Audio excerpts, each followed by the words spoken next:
పల్నాడు జిల్లా మెప్మా శాఖలో భారీ కుంభకోణం చోటు చేసుకుంది. చిలకలూరిపేట, సత్తెనపల్లి, నరసరావుపేటలో నకిలీ గ్రూపులను ఏర్పాటు చేసి 40 కోట్ల రూపాయలకు స్కామ్ కు పాల్పడ్డారు. దీనిపై సీఎం చంద్రబాబుకు జిల్లా కలెక్టర్ కృతికా శుక్లా వివరించారు. వెంటనే నిందితులపై కఠినమైన చర్యలు తీసుకోవాల్సిందిగా ముఖ్యమంత్రి ఆదేశాలు జారీ చేశారు. అవసరమైతే నిందితుల ఆస్తుల స్వాధీనానికి కూడా వెనకాడొద్దంటూ చంద్రబాబు చెప్పినట్లుగా తెలుస్తోంది. ఇదే అంశానికి సంబంధించి మరిన్ని అప్డేట్స్ అందించడానికి మా కరెస్పాండెంట్ రవికృష్ణ లైవ్ ద్వారా సిద్ధంగా ఉన్నారు. Ravikrishna, over to you. Jemimah, ఏదైతే ఈ పల్నాడు జిల్లాకు సంబంధించి మెప్మాకి సంబంధించిన శాఖలో మాత్రం పెద్ద ఎత్తున అవినీతి జరిగినట్లు కూడా స్వయంగా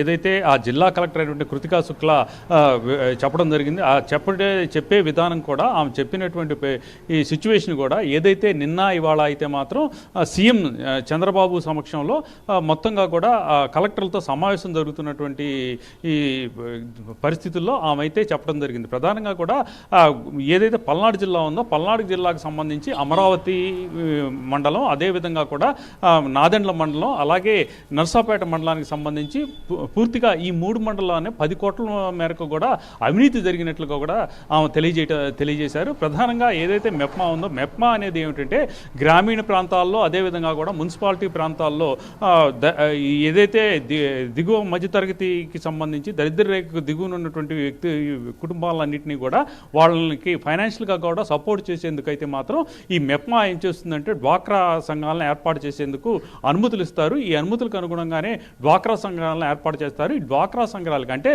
టౌన్లో ఉన్నటువంటి డ్వాక్రా సంఘాలకి, మున్సిపల్ పరిధిలో ఉన్న డ్వాక్రా సంఘాలకి ఆర్పీలు ప్రధానంగా వ్యవహరిస్తూ ఉంటారు. ఇక రూరల్ ఏరియాలో ఉన్న దాంట్లో యానిమేటర్లు అయితే ఆ సంఘాలు ఏవైతే ఉన్నాయో ఆ సంఘాలన్నిటికీ కూడా వాళ్ళే మొత్తంగా కూడా యాక్టివ్గా ఉంటున్నటువంటి పరిస్థితి. ఈ డ్వాక్రా సంఘాలకు సంబంధించి ఆయా బ్యాంకుల దగ్గరికి వెళ్ళి ఆ బ్యాంకుల ద్వారా వాళ్ళకి డ్వాక్రా సంఘాలకు సంబంధించి ప్రతి గ్రూపులో 10 మంది ఉంటారు. ఈ గ్రూపులకు సంబంధించి వాళ్ళకి ఫైనాన్షియల్గా కూడా బ్యాంకు నుంచి రుణాన్ని అందించేటువంటి పరిస్థితి ఉంటుంది. ఇటువంటి సందర్భంలో ఈ గ్రూపులు ఏవైతే ఉన్నాయో ఈ గ్రూపులకు సంబంధించినటువంటి ఈ గ్రూప్ సభ్యులైతే మాత్రం పూర్తి స్థాయిలో కూడా వాళ్ళకైతే మాత్రం ఈ వాళ్ళు కట్టాల్సినటువంటి అమౌంట్లు అయితే మాత్రం ఎప్పటికప్పుడు కడుతూనే ఉన్నారు. కానీ ఈ ఎవరైతే ఆర్పీలు ఉన్నారో, అదేవిధంగా కూడా రూరల్ ప్రాంతాల్లో ఉన్న యానిమేటర్లు ఉన్నారో వీళ్ళైతే మాత్రం ఆ డబ్బుని సొంతానికి వాడుకున్నారు, అదేవిధంగా కూడా దుర్వినియోగం చేశారు అని స్వయంగా కలెక్టర్ అయినటువంటి కృతికా శుక్లానే సీఎం చంద్రబాబు నాయుడికి చెప్పడం జరిగింది. అంటే నర్సాపేటకి సంబంధించి నర్సాపేటలో ఉన్నటువంటి హెచ్డిఎఫ్సి బ్యాంక్లో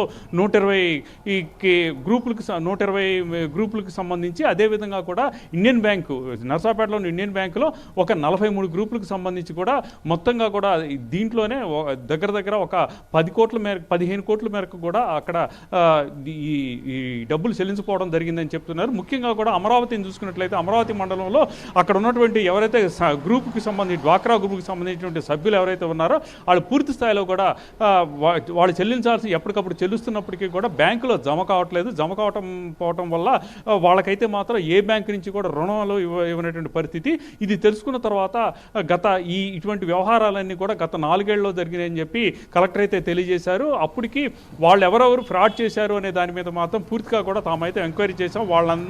వాళ్ళకి సంబంధించి వాళ్ళ మీద కేసులు నమోదు చేసాం, అరెస్టులు చేయించాం. కానీ డబ్బులైతే రికవరీ కాలేదు. డబ్బులు రికవరీ కాలేదు కాబట్టి బ్యాంకుకి జమ కాలేదు. కాబట్టి అక్కడ ఉన్నటువంటి డ్వాక్రా సంఘాలకు సంబంధించినటువంటి సభ్యులు ఎవరికి కూడా బ్యాంకులు అయితే రుణాలు ఇవ్వట్లేదు అని చెప్పినటువంటి సందర్భంలో చంద్రబాబు నాయుడు అయితే మాత్రం, సీఎం అయితే మాత్రం చాలా ఆగ్రహాన్ని వ్యక్తం చేసినటువంటి పరిస్థితి. వాళ్ళ నుంచి డబ్బులు రికవర్ చేయాల్సిందిగా కూడా ఆయన అయితే చెప్పాడు. అవసరమైతే వాళ్ళకు ఉన్నటువంటి ఎవరైతే ఆర్పీలు ఉన్నారో, అదేవిధంగా కూడా యానిమేటర్లు ఎవరైతే ఉన్నారో వాళ్ళకి సంబంధించి వాళ్ళకు ఉన్నటువంటి ఆస్తుల్ని అటాచ్ చేసి వాటిని అవసరమైతే వేలం వేసైనా సరే ఆ డబ్బులు మాత్రం రికవరీ చేయాలన్నారు. ఒకవేళ ఆ డబ్బులు కూడా సరిపోయినటువంటి పరిస్థితుల్లో అయితే మాత్రం ప్రభుత్వమే ఆ మ్యాచింగ్ గ్రాంట్ ఇచ్చేసి వాళ్ళకి ఏదైతే డ్వాక్రా గ్రూపులు ఉన్నాయో ఆ గ్రూపులన్నిటికీ కూడా తిరిగి లోన్ ఇచ్చే విధంగా కూడా చూడాలి అని ఆయన చెప్పినటువంటి పరిస్థితి అయితే కనపడింది. ప్రధానంగా కూడా డ్వాక్రా గ్రూపులకు సంబంధించి పెద్ద ఎత్తున కూడా అవినీతి జరుగుతుంది అని చెప్పడానికి ఇది పెద్ద ఉదాహరణగా కూడా చెప్పుకోవచ్చు.